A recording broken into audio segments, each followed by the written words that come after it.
Femmes d'ombre, femmes de lumière. Bonjour à vous qui nous écoutez, Florian Dai vous amène aujourd'hui à la rencontre de Docteur Ou. Bonjour à toutes et à tous et bienvenue dans ce nouvel épisode de Femmes d'ombre, femmes de lumière. Aujourd'hui, nous rencontrons une docteure qui est gynécologue et obstétricienne. Elle est connue sous le nom de Docteur Ou, mais elle s'appelle Wu En-tzu. Et en fait, Docteur Wu est relativement connue à Taïwan, au-delà de juste sa clientèle ou ses patients et patientes, puisqu'elle a non seulement publié plusieurs livres, mais elle est aussi active sur les réseaux sociaux et elle a un podcast dont nous parlerons dans les prochains épisodes. J'aimerais lui consacrer pas mal de temps parce que c'est quelqu'un qui a vraiment une vie très riche. Donc aujourd'hui, nous allons plutôt parler de son parcours en tant que gynécologue et puis la semaine prochaine de son parcours en tant qu'athlète puisqu'elle est aussi sportive. Elle fait notamment de l'haltérophilie et puis il y a tout un volet de sa pratique en tant que docteur qui s'adresse aussi au sport à destination des femmes enceintes ou après l'accouchement. Et puis dans le 3e épisode, nous parlerons plus de son activité de divulgation de connaissances médicales envers le grand public. Elle exerce en tant que gynécologue depuis une 15aine d'années environ. Et donc je lui ai demandé tout d'abord comment est-ce qu'elle s'est intéressée à la médecine et puis à la gynécologie en particulier. En fait, la culture taïwanaise veut que si on a des bonnes notes, la famille pousse à aller à la faculté de médecine parce que tout le monde pense que c'est un métier sûr et qui gagne bien. Comme tout le monde tombe malade, le statut social des médecins à Taïwan est élevé. Nous devons choisir à 18 ans et lorsque j'ai passé les examens, il était tout à fait naturel de devenir médecin. Ensuite, à 24 ou 25 ans, il a fallu choisir sa spécialité. Je n'étais pas allée dans toutes les spécialités à l'époque, mais j'avais l'idée très simple que l'obstétrique et la gynécologie étaient réservées aux femmes, c'est-à-dire qu'elles correspondaient à mon propre sexe biologique et je croyais qu'il ne fallait s'occuper que de 2 organes, l'utérus et les ovaires. Et qu'accoucher est très rapide. Je pense que c'est assez simple, que ça correspond à ma personnalité qui n'aime pas la complexité. Et puis, si je veux pas faire d'opération chirurgicale, je peux toujours faire des consultations en clinique. C'est plus flexible que d'autres branches de médecine et chirurgie. Wu En-tzu avait à l'époque une connaissance très superficielle de ce qu'est la gynécologie et l'obstétrique et elle m'a dit qu'en commençant à pratiquer, surtout en clinique, elle a été en contact avec le corps de nombreuses femmes et elle s'est rendue compte que même si certaines choses sont simples d'un point de vue médical, elle se trouvait face à beaucoup de situations compliquées. Par exemple, une femme lui demandait si elle doit congeler ses ovules ou une autre si elle doit se faire opérer pour un petit kyste ou bien une qui est tombée enceinte par accident qui va demander si elle doit garder l'enfant ou pas. En obstétrique ou à la maternité, ça lui arrive aussi de devoir demander à une femme enceinte si elle souhaite poursuivre la grossesse en cas d'anomalie du fœtus. Après l'accouchement, il y a aussi parfois des problèmes d'allaitement ou de dépression et plus tard aussi des questions autour de la ménopause.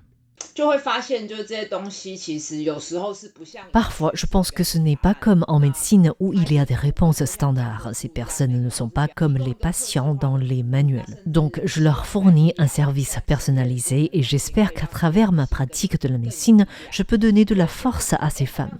Finalement, je trouve que c'est assez différent de ce que j'imaginais au début. Mais ce n'est pas grave, ces choses viennent avec l'expérience. J'ai déjà une formation médecine complète et maintenant, chaque femme que je rencontre est un nouveau manuel et je me sens de plus en plus à l'aise pour faire face à toutes sortes de situations particulières. La pratique de la gynécologie s'est avérée être assez différente de ce qu'elle imaginait avant de commencer et finalement, c'est peut-être une bonne chose que ce soit ainsi. En même temps, comme je suis moi-même une femme, je ne peux pas m'empêcher de penser à ce que je ferais si j'étais dans cette situation. Je trouve que j'ai eu beaucoup de chance en choisissant cette carrière, même si je n'y avais pas bien réfléchi au début. J'ai découvert qu'elle me convenait vraiment au fil du temps et que cette carrière m'apportait beaucoup aussi. Il y a une forme de réciprocité, c'est-à-dire qu'au cours de mon travail d'obstétricienne et de gynécologue, je pense avoir aidé de nombreuses femmes et ces femmes m'ont également donné beaucoup de force. En ce qui concerne les types de patientes que Dr Wu rencontre dans sa clinique, en tant qu'obstétricienne, elle a beaucoup de femmes enceintes d'abord qui viennent la voir pour des examens de suivi de grossesse. C'est son premier groupe de patientes.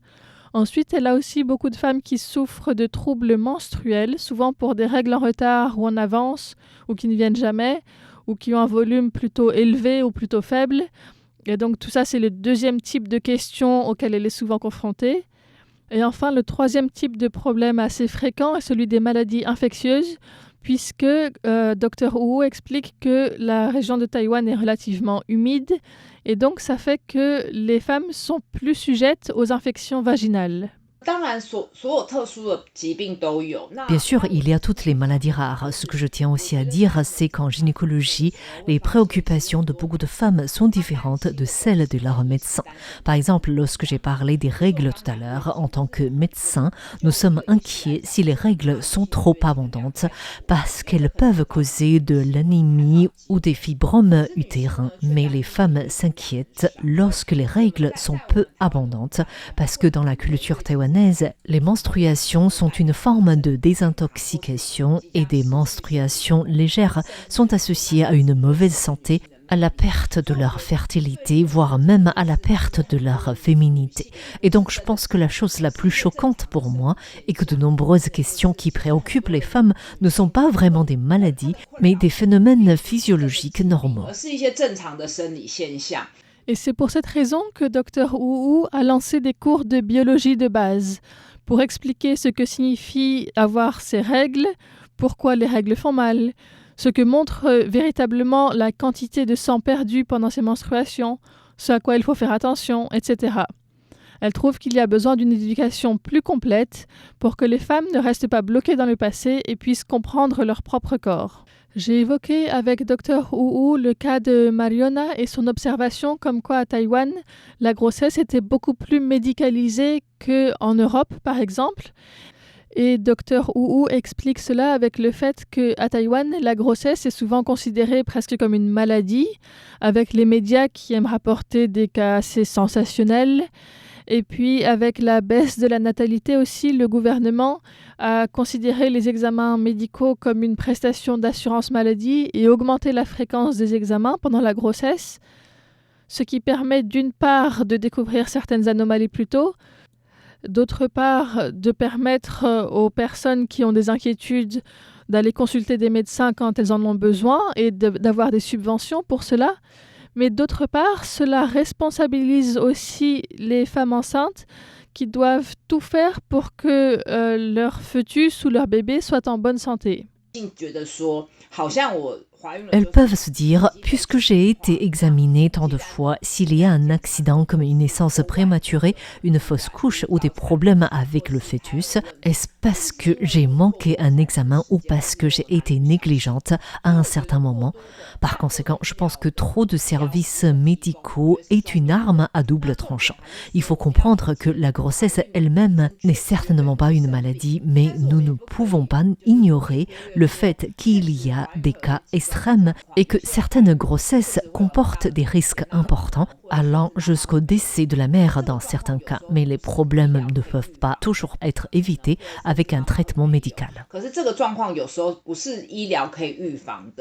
Le besoin de tout contrôler peut aussi mener à des extrêmes qui ne sont pas toujours agréables, et c'est ce que Mariona avait partagé dans un épisode précédent de Femmes d'ombre, Femmes de lumière, où on lui demandait de s'adapter vraiment au protocole de l'hôpital au moment de l'accouchement, ce qui était pour elle désagréable parce qu'elle avait envie d'avoir certaines libertés. Dr Wu a donc pu m'éclairer sur ce point et sur la différence de fonctionnement entre les hôpitaux et les cliniques.